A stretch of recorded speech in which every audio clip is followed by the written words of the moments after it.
So as the sine wave reaches its peak, the duration of the high increases. Then as the sine wave falls, then the duration of the high decreases. And we apply this signal to an H bridge. And now the H bridge is a discussion.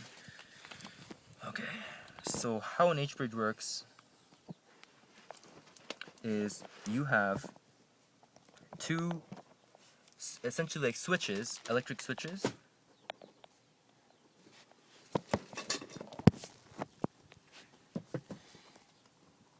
On one side of the H bridge.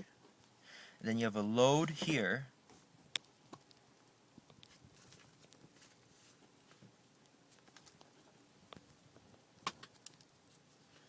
And another set at the side.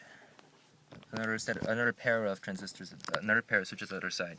So how these components work, these four components, and as you can see the H shape.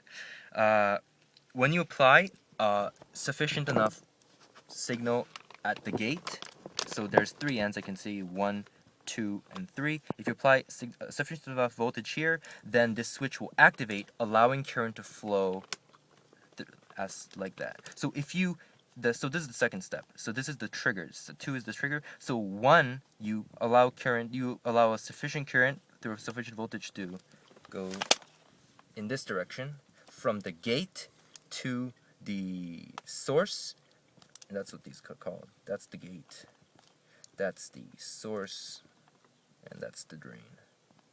So if you have a current from gate to source that's sufficient enough, then you'll switch the drain on from the drain to the source. So 1 and then 2. That's basically the concept of these switches. And what happens is there's 4 switches on this H bridge, and 2 of them are connected to the given output. So the first one here is let's call this A. Maybe a different color would suffice. So let's call this one A. Let's call this one B. Let's call this one C and D. So A and B here, diagonally opposite to each other, they are connected to, say, one of our signals. Our signal here, our predominant signal. And C and D are connected.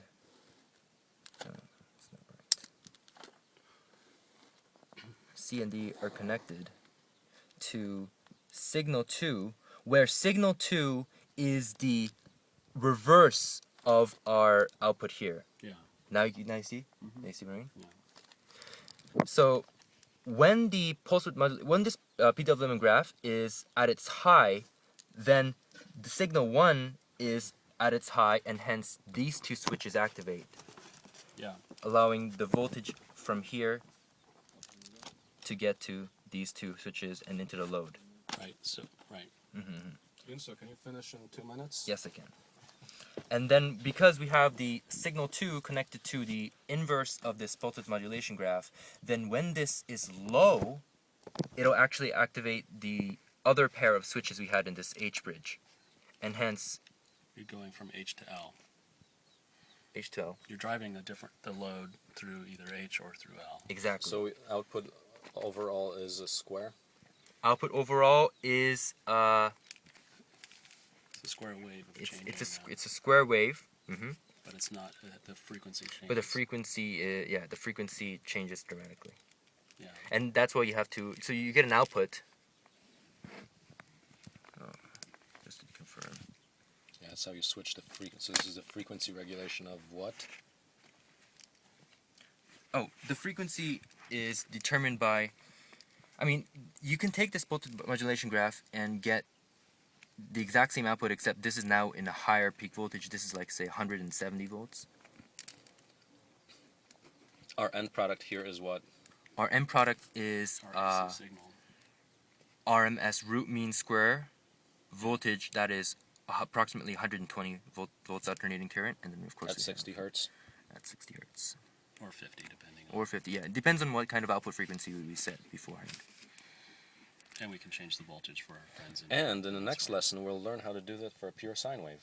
In the next 5 minutes. Well, this is And now we take this and Are you talking about a pure filter sine wave it. inverter? Or? yeah, this is a bit of Yeah. pure sine wave inverter. Oh, okay. Yeah, yeah. Oh, so we are. So this is actually at extremely high frequencies, so this is much of a simplification, Oh, wow. exaggeration.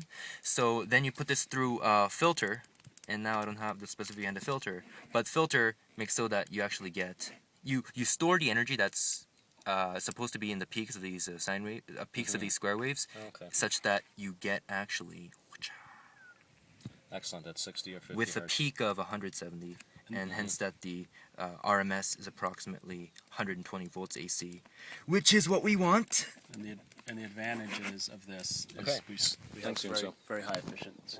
Very high efficiency because yes. we're switching. We're always at.